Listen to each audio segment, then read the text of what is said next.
À la une de ce journal, escalade de tensions au Soudan du Sud. Riek Machar placé en résidence surveillée, l'ONU appelle à la retenue face au risque de retour à la guerre civile. Et puis, tragédie au Cameroun, 3 personnes tuées par méprise dans un village en proie au remords, une cérémonie de pardon organisée après une erreur fatale.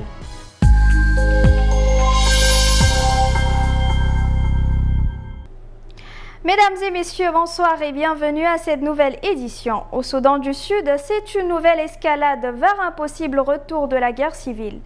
Mercredi 26 mars, dans la soirée, le premier vice-président Riek Machar a été placé en résidence surveillée par les forces de sécurité sud-soudanaises, a annoncé son porte-parole.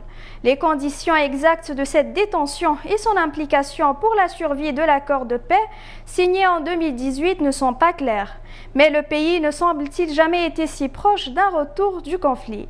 L'ONU appelle à la retenue et au respect de l'accord de paix.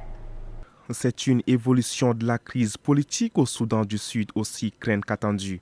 Les rumeurs d'une arrestation imminente de Riek Machar allaient bon train depuis début mars lorsque la crise dans la région du Haut-Nil au nord-est du pays avait conduit à l'arrestation de plusieurs officiels de son parti à Djouba. Le placement du leader d'opposition en résidence surveillée fait planer un doute très important sur le processus de paix sud-soudanais. Cette détention constitue une violation de l'accord de paix selon Pal Maïdeng, porte-parole du parti de Riek Machar. Cité dans un média local, il appelle la communauté internationale à s'assurer de la sécurité physique de Riek Machar. Nicolas Haysom, le chef de la mission de l'ONU au Soudan du Sud, a réagi dans un communiqué. Les amendements unilatéraux à l'accord de paix risquent de ramener le pays à un état de guerre. Cela ne va pas seulement dévaster le Soudan du Sud, mais la région tout entière, a-t-il déclaré. La crise politique actuelle s'est envenimée lorsqu'une milice nue réputée proche de Riek Machar a pris une base de l'armée soudanaise à Nazir depuis mars, puis tué son commandant ainsi qu'un pilote de l'ONU. Le chef d'état-major de Riek Machar ainsi que le ministre du pétrole et d'autres officiels de son parti sont accusés par le camp présidentiel d'avoir orchestré les violences dans le Haut-Nil. Au Cameroun, dans l'extrême nord département du Mayo-Tianaga, le village de Mbalda a plongé le dimanche 23 mars 2025 dans un exercice de purification après une terrible tragédie qui a entraîné la mort de 3 personnes. 2 jeunes chercheurs et leurs accompagnateurs ont été arrêtés par méprise, puis bastonnés et enfin brûlés vifs sur la place du marché après qu'ils ont été confondus avec des djihadistes de Boko Haram. Le village noyé de remords a organisé une cérémonie de pardon.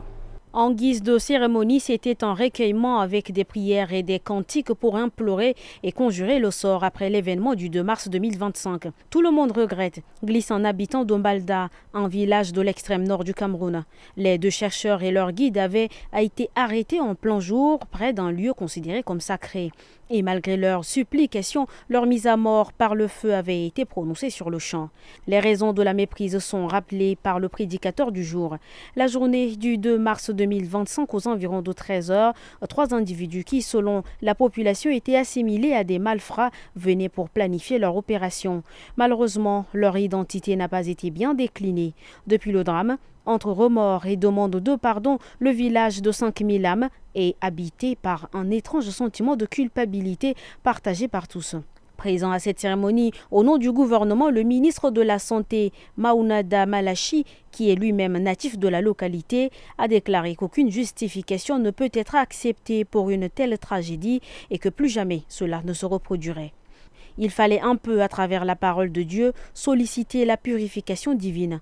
Nous avons imploré ensemble cette miséricorde divine, cette bonté divine pour que nous puissions non seulement être pardonnés pour ce péché, mais pour que la communauté soit également purifiée. Donc je peux vous dire, ça ne pourra plus arriver, estime-t-il. Reste à voir le sort que les familles des victimes donneront à cette demande de pardon. Le général de brigade Abdourahmane Tiani, président du Conseil national pour la sauvegarde de la patrie, a été officiellement investi président de la République du Niger mercredi 26 mars pour un mandat de 5 ans renouvelable. La cérémonie d'investiture s'est tenue à Niamey. Cette cérémonie a aussi donné lieu à la signature d'ordonnances portant sur la dissolution des partis politiques au Niger et sur l'amnistie de prisonniers politiques et militaires. La promulgation de la charte de la refondation du Niger s'est doublée d'une cérémonie d'investiture pour le général Abdourahmane Tiani, élevé aux fonctions suprêmes de la nation et de l'armée nigérienne. Le général Tiani, qui a été élevé au rang de général 5 étoiles, a salué dans son discours un nouveau départ pour le Niger. Le chef de la junte occupera ses nouvelles fonctions pendant 5 ans au moins, en vertu de la charte, qui étend la durée de la transition et promet sa prolongation. Selon le secrétaire général du gouvernement, Mohamed Roufaï Laouli, la charte a valeur constitutionnelle, en cela qu'elle constitue désormais la loi fondamentale devant régir les pouvoirs publics pendant la période de la refondation. La charte dispose également que la durée de la période de la refondation est fixée à 60 mois à compter de la date de sa promulgation ce 26 mars 2025. Cette durée est modulable en fonction de la situation sécuritaire et de l'agenda des États du Sahel, indique le secrétaire général du gouvernement.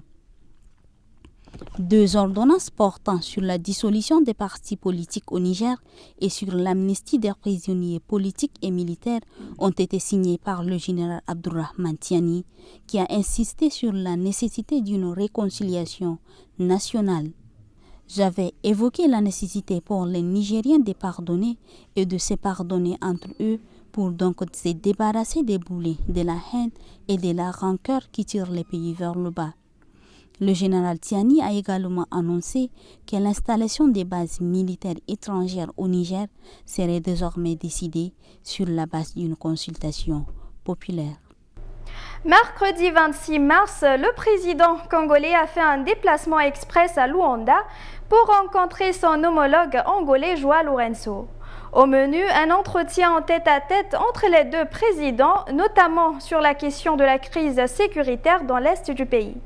Dans ce dossier, João Lourenço a été plusieurs années le médiateur de l'Union africaine avant de se mettre en retrait au début de la semaine.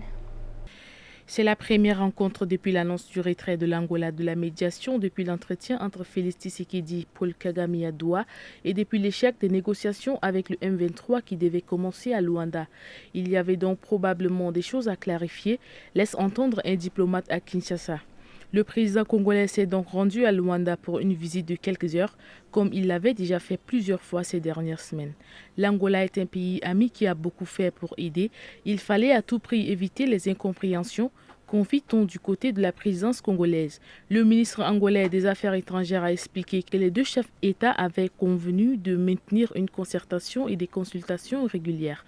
Kinshasa compte en effet toujours sur le soutien de João Lourenço, allié de poids, surtout que le chef de l'État angolais vient de prendre la tête de l'Union africaine pour une année. En Turquie, le chef du Parti républicain du peuple, principale force de l'opposition, a appelé à un très large rassemblement samedi 29 mars à Istanbul en soutien au maire emprisonné de la ville, Ekrem İmamoğlu. Un appel à manifester sur fond d'arrestations massives puisqu'environ 1500 personnes ont été placées en garde à vue depuis le début de la protestation le 19 mars, dont environ 200 emprisonnés à ce jour. Le parti d'Ekrem İmamoğlu tente de donner un souffle nouveau à la mobilisation. Continue à se faire entendre au propre comme au singulier, le CHP, le parti d'Ekrem İmamoğlu, ne veut surtout pas donner l'impression à ses soutiens comme au pouvoir que la mobilisation s'essouffle. Mercredi soir a été le premier soir sans grand rassemblement depuis l'arrestation d'Ekrem İmamoğlu, alors que le CHP avait demandé sur les réseaux à ce que ses soutiens fassent du bruit à 20h30. Concert de klaxons, des sifflets, des casseroles.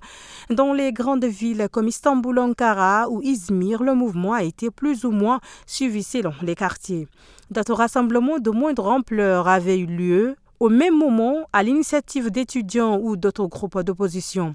L'objectif immédiat pour le premier parti d'opposition turc, c'est le grand meeting de samedi sur la place de Maltepe, sur la rive asiatique d'Istanbul. Le CHP espère rassembler des centaines de milliers de personnes derrière un seul mot d'ordre, la libération d'Ekrem İmamoğlu. Le pouvoir, de son côté, continue de manier la répression et les menaces. Recep Tayyip Erdogan a clairement laissé entendre mercredi que d'autres opérations étaient à venir. Beaucoup s'attendent à ce que le gouvernement fasse annuler le dernier congrès du CHP et nomme un administrateur à la tête du premier parti d'opposition turc. Chers téléspectateurs, nous sommes arrivés à la fin de notre édition. Merci de votre fidélité et bonne suite de programme.